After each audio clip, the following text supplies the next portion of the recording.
የመጀመሪያው ባለ አማራ ነው። ከሱም አንድ ልጅ አለች። ባለሆነ ምክንያት ውስጥ አልተን እሱ አሁን የፋኖ ትግልን ተቀላቅሎ ይሄ ከኋላ የምትመለከቱት ጥቁር የለበሰችዋን ሴት ተንበርክኮ የሚጠይቃት ፓስተር ነው። የገዛ ባሏ ስርዓተ ቀብር ላይ ነው እንግዲህ ተገኝቶ ትጉራው ሲል ሳተና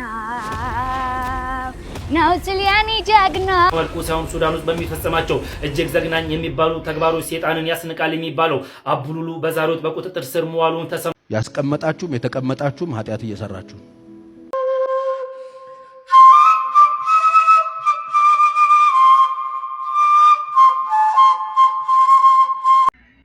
ይሄ ከኋላ የምትመለከቱት ጥቁር የለበሰችዋን ሴት ተንበርክኮ የሚጠይቃት ፓስተር ነው። የገዛ ባሏ ስርዓተ ቀብር ላይ ነው እንግዲህ ተገኝቶ ታገብኛለሽ ወይ የሚል ጥያቄ እየጠየቃት ያለው።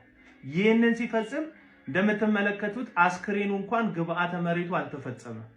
እዛው ፊት ለፊት ሐዘኑን ያልተወጡ ሰዎች ቤተሰቦቹ ሁሉ በተሰበሰቡበት ታገብኛለሽ ብሏታል። እሷም ደግሞ አዎ ብላ ተስማምታለች። ባሏን ሳትቀብር ማለት ነው። መጽሐፍ ቅዱስ እያለ ያለው በተለይ በሐሰተኞች ዙሪያ ላይ በደንብ እየተፈጸመ ነው የመጣው ከብዙ ዘመን ጀምሮ ማለት ነው። እግዚአብሔርን የማይፈሩ እጅግ በጣም አይን አውጣ የሆኑ እንደዚህ አይነት በቤተ እምነት ምክንያት ያደረጉ የራሳቸውን ፍላጎት ብቻ የሚያሟሉ እንደዚህ አይነት ሰዎች አሉ። እስቲ ሙሉ ቪዲዮን አድምጠን እንመለስ። ግብአተ መሬቱ ሳይፈጸም ሴቲቱም እግዚአብሔርን አትፈራም አታፍርም፣ ፓስተር ተብዬውም እንደዛው እሺ ብላ ሌላ ትዳር በትኩስ ሬሳ ፊት ለፊት ፈጽማለች ማለት ነው። አሁንም ይህንን ቪዲዮ የምናሳየው ደቡብ አፍሪካ የተፈጸመ ነውር ለማጋለጥ ሳይሆን አላችሁ ከሐሰተኛ ነቢያት፣ ሐዋርያት፣ አስተማሪዎች ጋር ህብረት የምታደርጉ ትዳር እያላችሁ በአማክረኝ ሰበብ በጸልይልኝ ሰበብ የማይሆን ነገር ውስጥ የገባችሁ በጣም ብዙ ሰዎች አላችሁ፣ ብዙ ሴቶች አላችሁ እና መጽሐፍ ቅዱስም ስለነዚህ ሐሰተኞች ሲናገር እየተማሩ እውነትን ወደ ማወቅ የማይደርሱ ሞኝ ሴቶችን ወደየቤታቸው እየገቡ እየሾለኩ ያታልላሉ ይላል።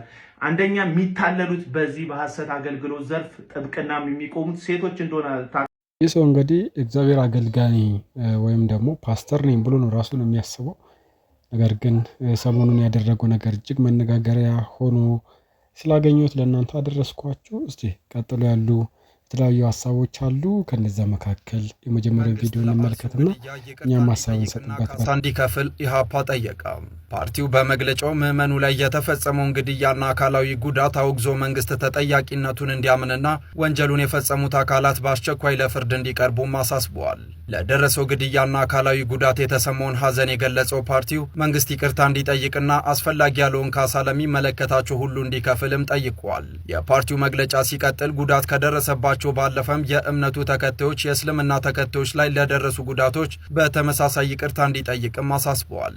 በመጨረሻም ከጥቂት ዓመታት ወዲህ የተባባሱት መጠነ ሰፊ በእምነትና በዘር ልዩነት ላይ የተመሰረቱ ግድያዎች፣ አፈናዎች፣ እገታዎች፣ ማፈናቀሎች፣ የንብረት ንጥቂያዎችና ውድመቶች በአስቸኳይ ሊቆሙ ይገባልም ብለዋል።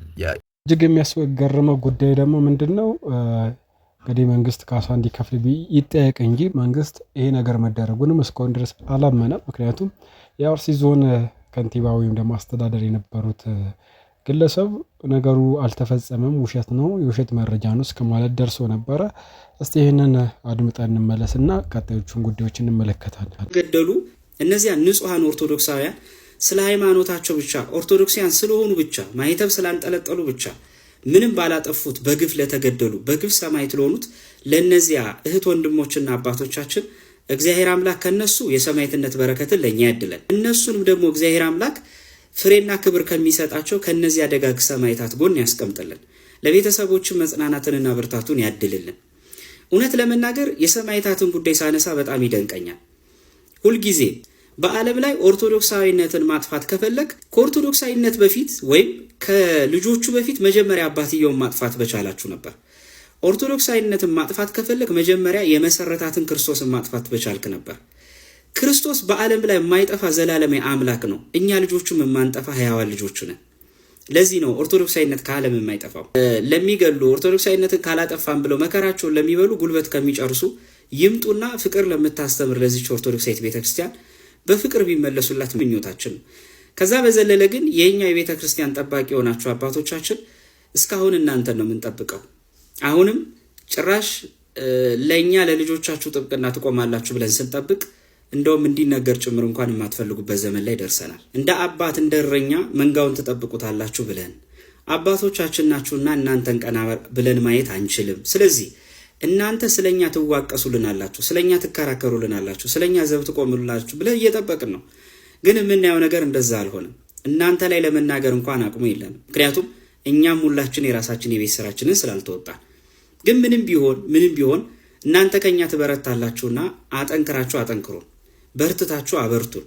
ምናልባት ሰው ነውና ፍርሃት ሊመጣ ይችላል። ግን ደግሞ የፈለገ ቢሆን እናንተን አምኖ አባት ብሎ የተቀበለ ደግሞ ምእመን አለ። ስለዚህ እውነትን እውነት ውሸትን ውሸት ብሎ መኖር መልካም ነውና በእውነት አባቶቻችን እንደ ዮሐንስ አፈወርቅ፣ እንደ ቅዱስ ቄርሎስ፣ እንደ ዲዮስቆሮስ እንደነዛ ደጋግ አባቶቻችን ስለምን ኦርቶዶክሳውያን ይሞታሉ ብላችሁ ድምፅ ልትሆኑ ይገባል። ሌላው ቢቀር እንኳን ልጆቻችሁን ልታጠነክሩ ይገባል። ከዛ ባለፈ ግን ኦርቶዶክሳውያን ወንድም ሁላችንም እንግዲህ ማሰብ መቻል ያለብን እኛ በዛ ቦታ ብንሆን ብለን የእኛ ቤተሰቦች ቢሆኑ የእኛ አጠገባችን ያሉ ሰዎች ቢሆኑ ምን አይነት ስሜት ሊሰማችሁ እንደሚችሉ እያሰባችሁ ይህን ቪዲዮን እንድታዳምጡት ነው። የሚፈስ ደማቸው ዘር ሆኖ እልፍ ሰማዕታትን እንዲያፈሩ ያደርጋቸዋል። በዚሁ አጋጣሚ ኢዮብ የተናገረውን ንግግር አሁንም ደግማችሁ አስቡ። እነሆ ቢገሉኝ እንኳን እርሱን በትዕግስት እጠባበቃለሁ ብሏል። መጽሐፍ ቅዱስ ላይ ከሚደንቁኝ የጽናት ንግግሮች መካከል አንድ ቃል ልንገራችሁ። ይስሐቅ ሚስቱ ርብቃን እንዲህ ብሏት ነበረ። ኤሳው ያዕቆብን አሳዶ ገድለዋለሁ ባለ ጊዜ ኤሳውን ከሚጠብቀው ጣዖት ይልቅ ያዕቆብን የሚጠብቀው እግዚአብሔር ገናናና ኃይለኛ የከበረ የተመሰገነ ነውና አንቺም ስለ ያዕቆብ አትፍሪ አላት ይላል። ምንም በሞት መካከል እንኳን ምንሄድ፣ ምንም ኦርቶዶክሳዊነት ቢጠላ፣ ምንም ብዙዎች ሰማዕታት ቢሆኑ፣ ምንም ብዙዎች በመከራና በእሳት ቢያልፉ፣ ወደርንም ጠላንም ግን ሁልጊዜ ከፍ ብላ የምትሄድ ኦርቶዶክሳዊት ቤተክርስቲያን ናት። እግዚአብሔር አምላክ በድጋሚ ለሞቱ ሰማዕታት በደጋጉ ነፍሳቸውን ይማርልን ማለት እንፈልጋለን። ቤተሰቦቻቸውን መላ ኦርቶዶክሳውያን እግዚአብሔር አምላክ ያጽናልን። እፎይና እንግዲህ መምህር ቆይታ አድርጎ ነበረ። እስቲ የሁለቱን ቆይታ ያደርሳችሁ። ይህ ማለት እንግዲህ መምህር ዋቄ ያሳደጉኝ የእስልምና እምነት ተከታዮች ናቸው። ነገር ግን በመሀል የተከሰተው ጉዳይ እናንተም ብታደምጡት በማለት ይዤላችሁ ብቅ አልኩኝ። እስቲ እስከ መጨረሻው ድረስ ተከታተሉና አድምጡ፣ ሀሳብ ስጡበት። ለሙስሊሙ ለባልየው ምናምን ልብስ ይሄዳለሁ። ከኔ ታላቅ ልጅ አላቸው እነሱ። ልጁ አገባና ወለደ። ከብዙ ዓመት በኋላ ሲሄድ ያ የተወለደው የልጅ ልጃቸው አዲስ እስልምና ውስጥ ገባ መሰለኝ። እኔ ለእናቴ የወሰድኩትን ልብስ ካፊር ያመጣውን ልብስ አትለብስም ብሎ አቃተለው። ከዛ የሴትዮዋ እስልምናና የልጅ ልጇ እስልምና ይለያያል እንዴ ብዬ ሳስብ አንድ ሰው ጠየቅኩኝ። ጎረቤት አዲስ አበባ ጎረቤት ወዳጅ አለኝ ሙስሊም፣ አብረን ለስራ ስንጓዝ ምንድን ነው ይሄ ነገር ስለው፣ አይ የባሌ ሰው ነው። አይ ድሮ መጽሐፍ ስለማናውቅ ዝም ብለን ከካፊር ጋር ምን ነው ነበር። አሁን ቴሌቪዥን አለ፣ መጽሐፍቱ ተተርጉመዋል፣ ብዙ ነገር ስናልቅ ወደ ኦሪጂናል እስልምና ስለሄድን ነው አለ። እኔ ከዚህ ተነስቼ ምን አልኩኝ፣ አይ መጽሐፍም አውቀው መልካም ደግሞ አንዳንድ ሼኪዎች አውቃለሁ እኔ እኛ ሀገር ማለት ነው። ታዲያ እኮ ጥሩ ሰዎችም አሉ መጽሐፍ ያውቃሉ፣ እንዳውም በደንብ የተማሩ ይባላሉ እና ያስተምራሉ፣ መድረሳ ከፍተው ምናምን ያስተምራሉ፣ ደግ ሰዎች ናቸው። ይሄንም መመለስ አልቻለም። በቃ የተበላሸ እስልምና ነው እሱ አለ። እና ከዚህ ተነስቼ ሲያቀብጠኝ በሚዲያ አንድ ምን አልኩኝ፣ ሙስሊም ደግ የሚሆነው አንድ እኔን እንዳሳደጉኝ ካልተማሩ፣ ሁለት በጣም ተምረው መጽሐፍ ውስጥ ያሉትን ክፉ ነገሮች ትተው በሰውነት አስበው አስተካክለው ኢትዮጵያዊ እስልምና የፈጠሩ፣ ሶስተኛ ደግሞ በጣም በሃይማኖቱን በትክክል እንከተላለን ብለው ሲደክሙ እግዚአብሔር ቅድስት ሥላሴ አይቷቸው እነዚህ ሰዎች እውነቱን ቢያዩ እንደዚህ የዋናቸው እንደ ብሎ የተገለጠላቸውና በሚስጥር ክርስቲያን የሆኑ እነዚህ ሶስቱ ናቸው መልካሞች እንጂ ትክክለኛው ከሆነ እንግዲህ ሰው አይለቁም፣ መልካም መሆን አይችሉ። መጽሐፍ ውስጥ ክፉ ነገር አለ ብዬ ተናገርኩ ማለት ነው። ከዛ ብዙ ሚዲያዎች ተቀባብለው አሸባሪው ተብዬ በቃ የኦርቶዶክስ አሸባሪ ሽብር አለ እንዴ? በክርስትና ሽብር አለ ወይ? የነቢይ ስራ ተካፍለሃል ማለት ነው። ለማሸበር ተዘጋጁላቸው ነው የሚለው እኮ ቃል በቃል ቁርአኑ።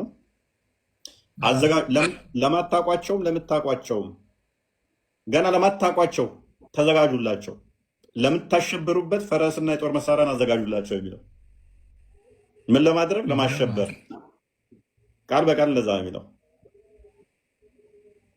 ለማሸበር ተዘጋጅ።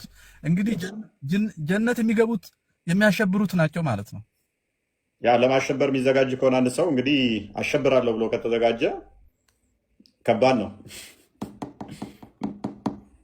አስቸጋሪ ነው በጣም በጣም። ክርስቶስ በተቃራኒው ሰላምን እተውላችኋለሁ፣ ሰላሜን እሰጣችኋለሁ፣ እኔ የምሰጣችሁ ሰላም ዓለም እንደሚሰጥ አይደለም ማለት። የሽብር አምላክ ሳይሆን የሰላም አምላክ ነው። ዮሐንስ ወንጌል ምዕራፍ 14 ላይ ቁጥር 27 ላይ ሰላሜን እተውላችኋለሁ፣ እኔ የምሰጣችሁ ሰላም ዓለም እንደሚሰጥ አይደለም ማለት። እሱ የሰጠን ሰላም እረፍት የሚሰጥ ነው፣ የሚያቅበዘብዝ አይደለም። 24 ሰዓት ሰላም በሱ ላይ ይሁን ይላሉ ሙስሊሞች መሐመድ ላይ ሰላም ስላላገኘ። የእኛ አምላክ ሰላም የሚቀበል ሳይሆን ሰላም የሚሰጥ ነው። ያም ሰላም ደግሞ እኛ የሚያረጋጋ ነው። እነሱ ደግሞ እንዳያረጋጉ እንደዚህ ይላቸዋል ቁርአኑ፣ ለእነሱም ከማናቸውም ኃይልና ከታጀቡ ፈረሶች የቻላችሁትን ሁሉ በእርሱ ያላህን ጠላትና ጠላታችሁን ሌሎችንም ጠላትና ጠላታችሁን ሌሎችንም ጠላት ያልሆኑትን ገና ከነሱ በቀር ያሉትን የማታውቋቸውን አላህ የሚያውቃቸውን የምታሸብሩበት ስትሆኑ አዘጋጁላቸው። ጠላት የሆናቸውን ብቻ ያላ ጠላት የሚባለው እኛውን ያላ ጠላት ነን። እነሱን ለማሸበር ከፈረስ የታጀቡ የጦር መሳሪያ አዘጋጅላቸው። ምን ለማድረግ? የምታሸብሩባቸው። ለማሸበር መዘጋጀት አስቸጋሪ ነው። ስለዚህ በእስልምና እምነት ውስጥ የሚፈጠሩት ነገሮች እንኳን ለሌላ ቤተ እምነት ይቅርና በእስልምና ውስጥ ላሉ ሰዎች ራሱ እጅግ በጣም ከባድ እየሆነ መጥቷል። እና ለምን እንዲህ ለማለት አስፈለገ ካላችሁ እንግዲህ በእስልምና ውስጥ በሀጂ ስርዓተ ቀብር ላይ እንኳን መመልከት እንችላለን። ሁለት አይነት ጎራ አለ። ያ ምንድነው? አክራሪዎች አሉ፣ እንዲሁም ደግሞ ቤተ እምነታቸውን ከሁሉም ጋር አብሮ በፍቅር የሚኖሩ አሉ። እና እስቲ ይህንን መረጃ ተመልክተን እንመለስና ወደ ሀሳብ ይመለሳሉ።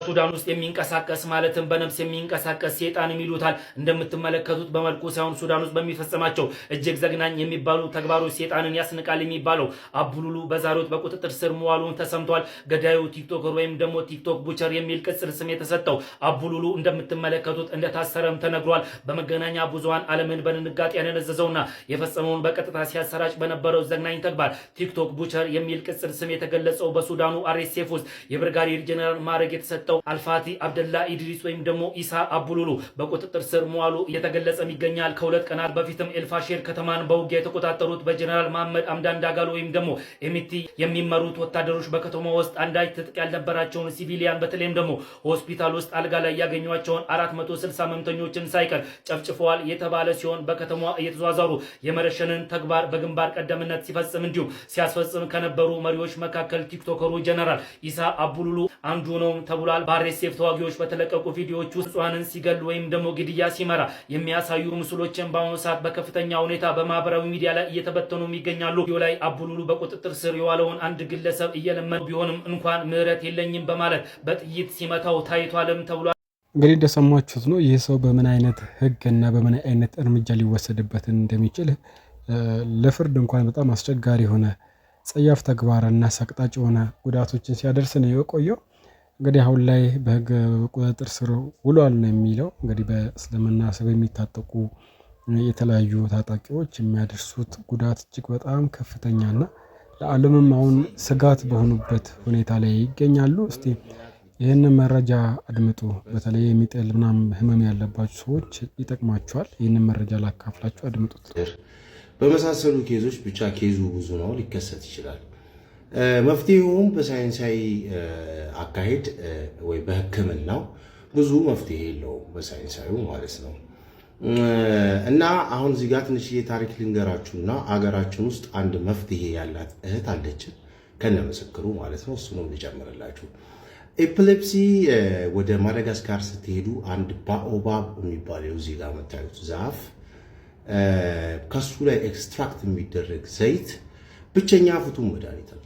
የኤፒሌፕሲ ኤንደሚክ ነው። የት? ማዳጋስካር። ይሄ ዛፍ ትንሽ ለየት የሚያደርገው ነገር እስከ 120 ሺህ ሊትር ውሃ በውስጡ ይዛል ይሄ ዛፍ ማለት ነው። እና ከዚህ ዛፍ ላይ ተጨምቆ የሚወጣው ዘይት የኤፒሌፕሲ ፍቱን መድኃኒት ነው። ሳይንስ ብዙም ኤግዛክት የሆነ መድኃኒት ለዚህ ነገር የለውም። ኢቭን ኬዙንም ከላይ ካስቀመጥኩላችሁ ነገሮች እቺ በምን እንደሚመጣ ኤግዛክት የሆነ እስካሁን ድረስ የተሰጠ ሳይንሳዊ ጥናትም ሆነ ምንም ፈልጌ አላገኘሁም።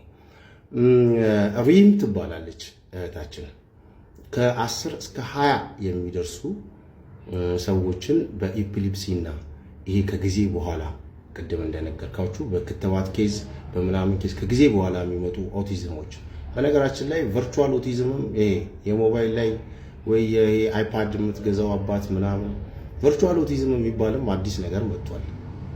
ረጅም ሰዓት አይፓዳቸው ላይ ወይ ታብሌታቸው ላይ በመቆየት የሚመጣ ማለት ነው።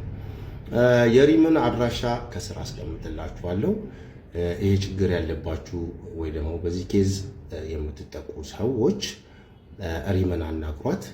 በጣም ደስ የሚል መፍትሄ ያላት በባህሪም ደረጃ ጥሩ ሰው ነች። ያ ማለት ክትትል አድርጋ እስከ መጨረሻው ውጤቱን እስክታገኙበት ጊዜ ድረስ ማለት ነው ከጎናችሁ ትሆናለች። አንዳንድ ጊዜ ለትርፍ ብቻ የማይሰሩ ሰዎችንም ክሬዲት መስጠት ግድ ስለሚለን ይህ መረጃ ላቀብላችሁ ብዬ ነው። መልካም አዶናይ የልፋት ውጤት የሆነችው ወጣት እስቲ ከቬሮኒካ ጋር ቆይታ አድርጋ ነበረ። ይህን ቆይታ ተከታተሉ። በሌሎች ሀሳቦች እንገናኛለን። ሰላም ሁኑልኝ።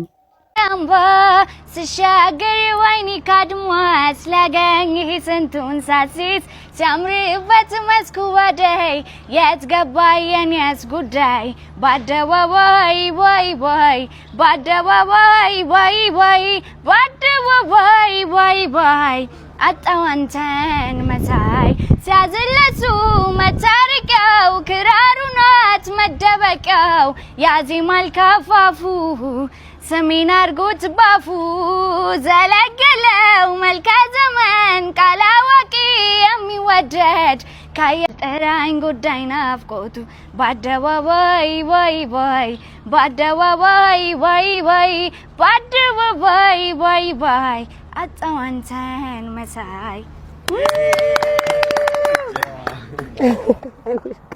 ጎበዝ። እሺ